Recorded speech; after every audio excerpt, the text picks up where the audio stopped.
Hey, how's it going, y'all? Been working on this garage apartment for a little bit now, and I think it's time to get the AC unit installed.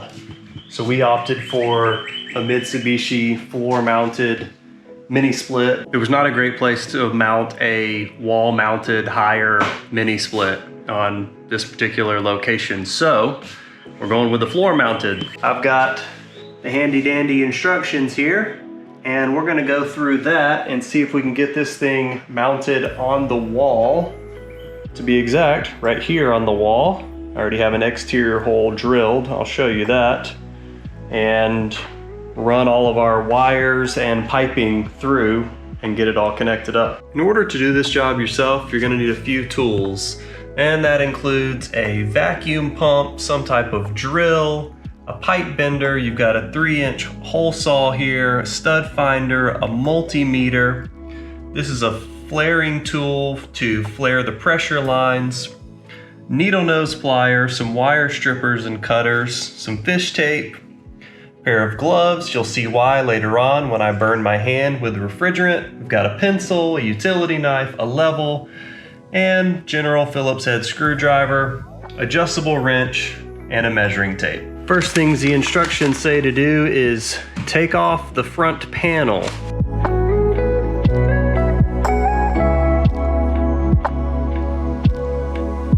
Got the guts exposed here.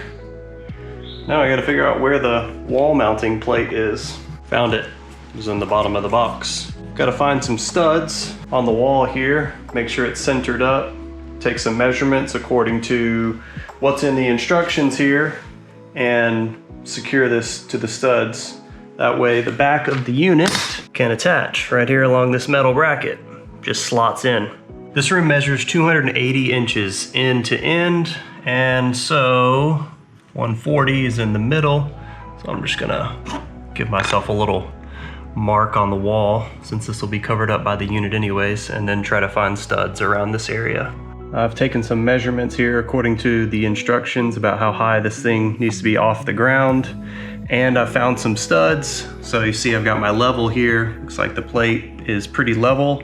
And I'm gonna use my pencil to mark where I'll put the screws in.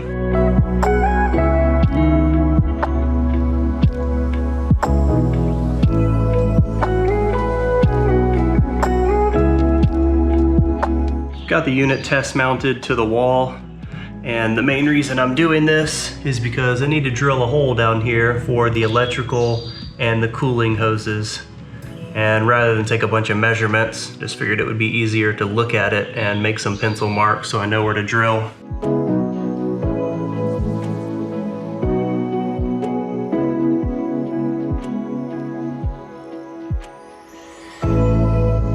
Got my hole drilled here, and here are my pressure lines for the coolant.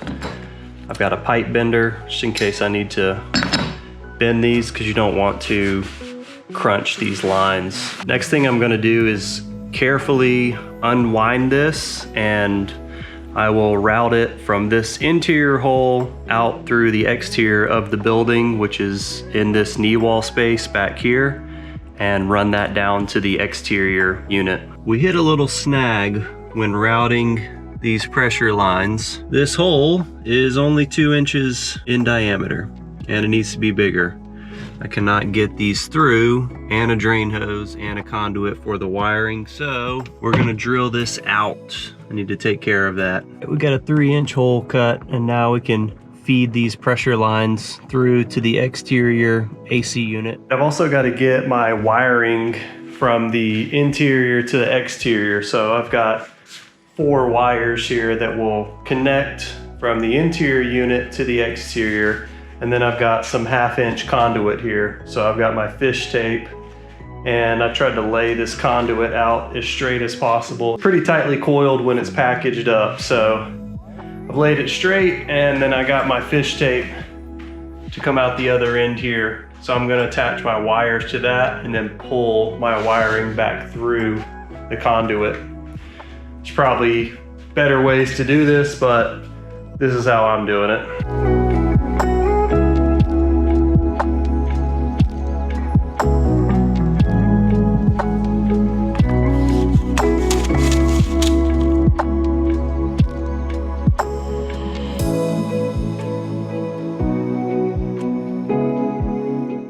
one end and out the other. We're back in the knee wall space. We're gonna run the conduit and our drain hose out to the exterior here. Here's what we're looking like on the inside. Got the conduit and the wiring, the pressure lines and the drain hose. So I'm sure I'll have to make some adjustments to get all this to fit, because here's this drain hose that'll go through the wall.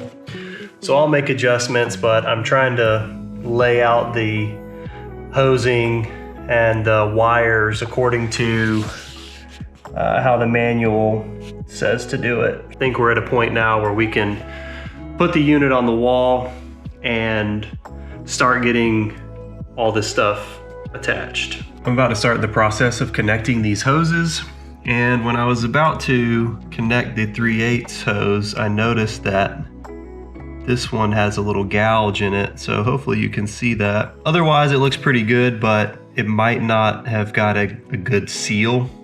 And then when you try to pull a vacuum on these lines, you'll have a leak. So I went ahead and got a flaring tool, which is these 2 pieces here. This is a cheaper one that I found on Amazon for like 35 bucks. And I created a new flare on this line. And in the process, I put on the nut that came with the Mitsubishi unit. So this is the old one here.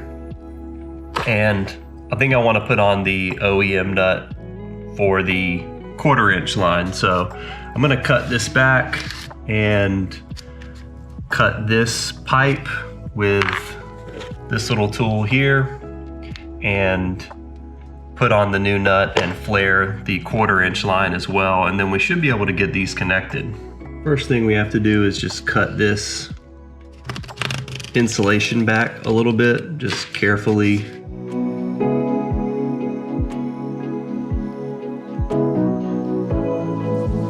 That just gives us a little bit of room to work with. So with that peeled back, you can take this little tool here and I'll loosen it a little bit. And all you have to do is place it in the grooves on the tool and just get it snug on the pipe. And you just start turning it like this. Do a few turns. And then you tighten it a little bit, do a few more turns.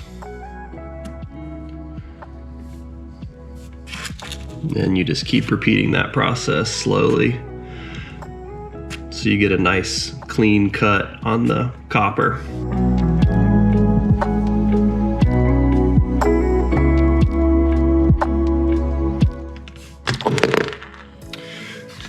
And there you go. So your little piece is cut off. See if I can get these needle nose in here. It might be too small. Just try to, if there's any imperfection, this will push out that last little edge. Just flare it out a little bit. And now we can take off this old nut. We're gonna drop the Mitsubishi one on. And this tool here has markings on it. So we're gonna use the 1/4" clamp here. And this just opens up, clamps on, and then we leave a little bit of excess past the clamp because that's what'll flare out. I don't really know the exact amount, just kind of eyeballing it here. So we'll get this fairly tight, just make sure it's clamped on the hose pretty good. And then we'll take the piece that actually flares the pipe and thread it on and just start turning it to where it begins to make contact with the copper. And this tool doesn't like automatically line up. Some of the other tools online do. So I just kind of go slow until it starts to get inside the copper, and then it will bite on the clamp like that. And just slowly begin twisting it, and that copper will start expanding. And I'm just going fairly slow here, just to gently move the copper. And And then once it reaches this point where it stops, that's as far as it's gonna go because the tool won't allow it to continue expanding. Just loosen this up. And take this piece off. And we can take this clamp off. You have a nice lip. So this will seal. Pull that up. There you go. And the other thing I want to do is use this pipe bending tool to create a better angle on this 1/4 inch. I've already done it on the 3/8 inch pipe because it needs to be almost vertical for it to attach to the unit over here. The way we do that is we make sure the pipe gets caught on this little arm here, and we have to slot it into the proper groove, which is that one closest to us. And from there, you just squeeze it together. And I've got to be a little careful here because I don't want to hit my, flare that I just created and mess that up. But that creates a nice little bend in it. So we'll try that. If we have to bend it further, then we will. But hopefully that gets us close enough. Okay, we've got everything through the space in the back of the unit and getting close to having these pressure lines where they need to be. I've got to get the 3/8 line up pretty high, so I'm gonna have to finagle these hoses a little bit, but the drain hose is connected and routed. Electrical is here, which will come up and go into here. And I've got plenty of slack with that. So, gonna work on getting this stuff connected.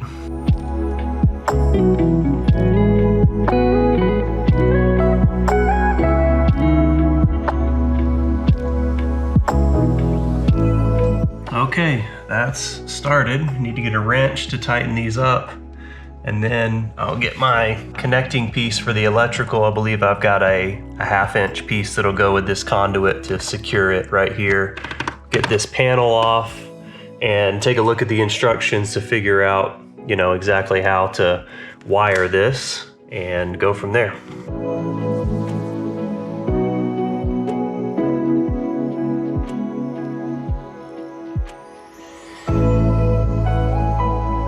So we've got our 1/2 inch fitting here, and I've got some PVC cement that I will use to help seal this up a little bit. So we should be able to thread this piece on like so, and then put this nut on to tighten it.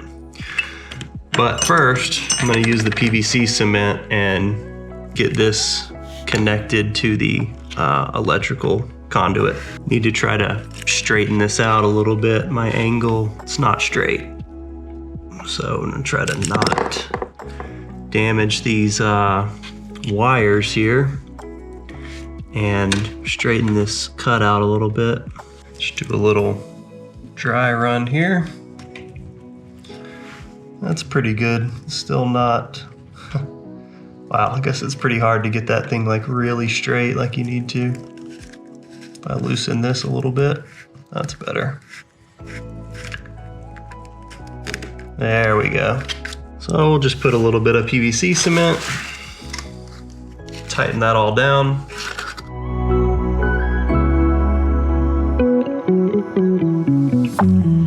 So I've got my cement on. Now I'll just tighten this collar. So got that nice and snug. And now we should be able to run our little connecting bracket here. That on.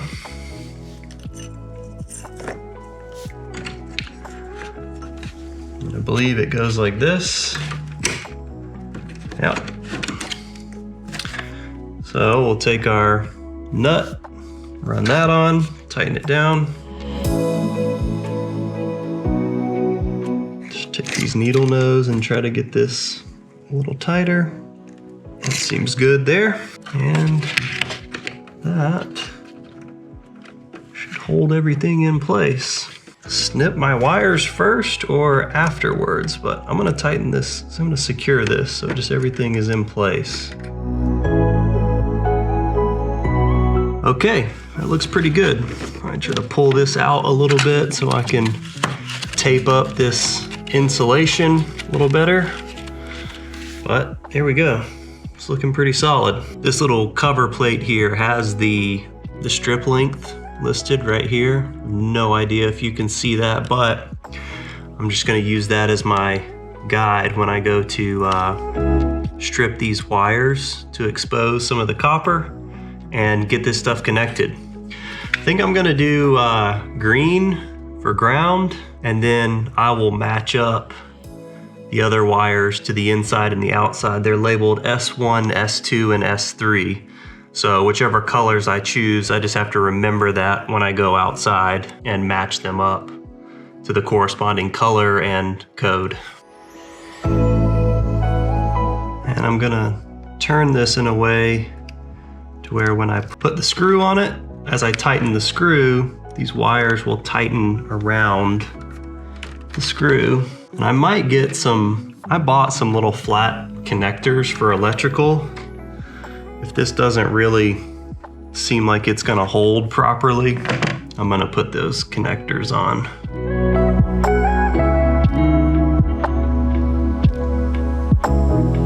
All right, that's on there, pretty good.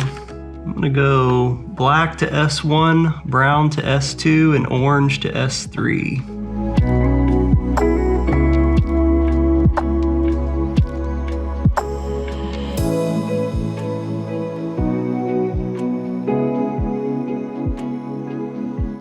There you have it.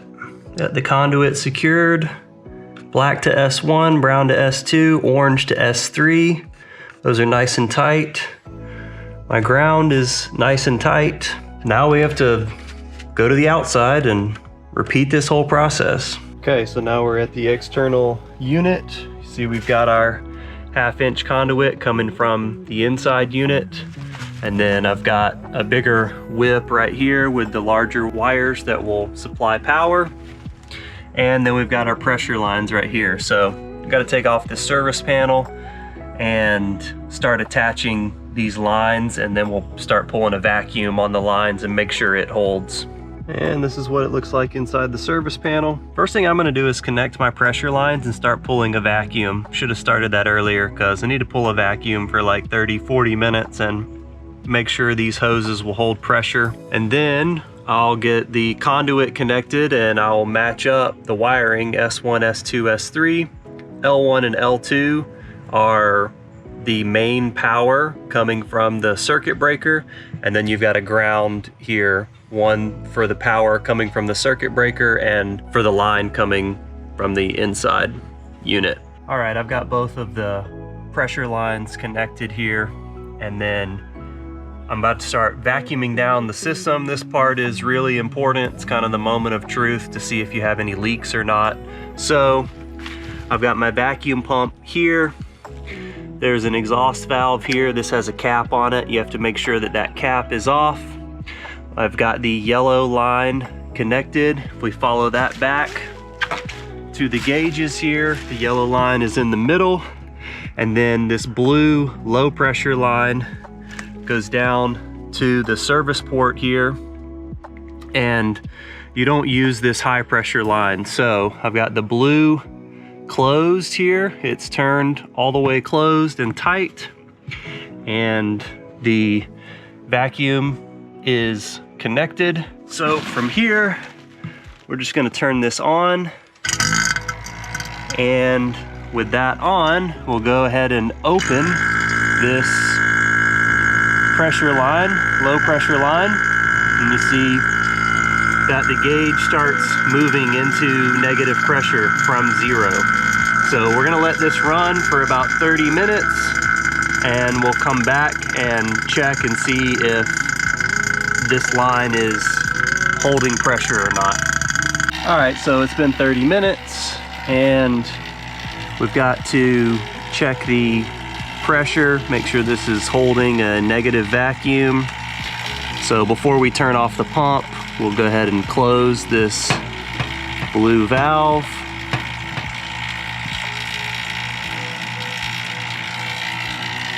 And then we'll turn the pump off. Now, we want to let this sit for a little while. See how it's in the negative? I'm gonna let it sit for another 20-30 minutes or so and just make sure it stays in the negative. All right, while we're waiting for the vacuum gauge to hold for a little bit longer, I've got 8 minutes left. Still in negative pressure, hasn't moved, so that's a good sign. And I've got my AC disconnect here. I've got this white wire marked with black tape to show that it is a hot wire, it's sending power. Same for this black wire here. And then I've got my ground connected back there. This red and black go to the mini split. So if we go over here to the panel, we can see similar setup. I've got this 30 amp dual pole breaker here with both lines going into it. This one's marked black because they're both hot. And then the ground wire goes up to the ground panel up there. So nothing is on right now, but I just wanted to show that part because it is important. You do have to get power to the mini split. So we'll do a quick test here just to verify the voltage before I fully connect everything. All right, so I flipped the breaker on and I'm touching both of the load lines here with the multimeter, and you can see it's reading 243 volts, which is what it should read, somewhere in that range. So that means these two wires here will send the proper voltage to the unit. So I'm gonna go to the circuit breaker, turn it off, and connect all this up. All right, it's been another 30 minutes and we are still in negative pressure, so that's a good sign, means we don't have any leaks. And then I've got all my wiring done here. These are for the connecting to the inside unit, and this is the main power coming from the circuit breaker, and we've got everything grounded. I'm gonna go back inside and put one of these little circular clips on the inside ground because this seems to hold better and I like that. And after that, we should be able to turn this unit on. All right, I've double checked that everything is wired up correctly. Everything is secured. So now it's time to release the refrigerant into the lines here. So you want to do this while your hose is still connected because you don't want to let any air in the line. So you just have to loosen these valves and open them all the way up. So I'll just turn this and it should stop when it gets all the way open. And there you go, can't go any further. Do the same on this line. So those are both open, and now I have to take off this vacuum hose line. A little bit of refrigerant is gonna come out, but I've got my caps ready just to recap everything as soon as I'm done. And I've got my crescent wrench over here to tighten them up. So we'll go ahead and loosen this up.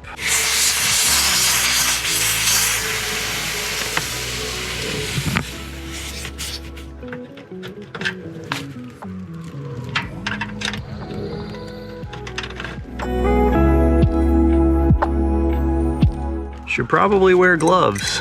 That did not feel good.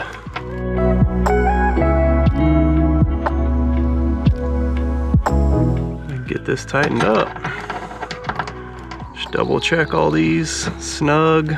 Okay, so the lines are full of refrigerant. I'm gonna go wash my hands because I got refrigerant all over my hand. That didn't feel great. And then we'll turn this thing on. We're back inside now, and the instructions say to press this EO switch to test the unit. So you press it once for cooling and then you press it twice for heat.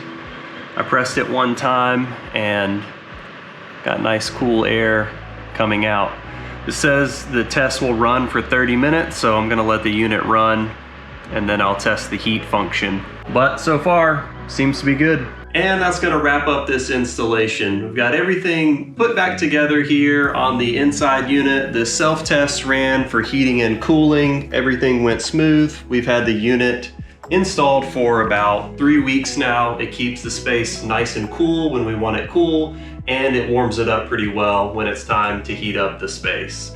This room is about 300 square feet, and it does a really great job of keeping the temperature where we want it, so we're really happy with it. And I've also got some other videos that document the process of building out this apartment. We've got a video talking about the tongue and groove process, the flooring, and just getting this space from a raw structure to where it is now. So you should check out those videos. They're on my channel. I'll catch y'all all on the next one. Peace.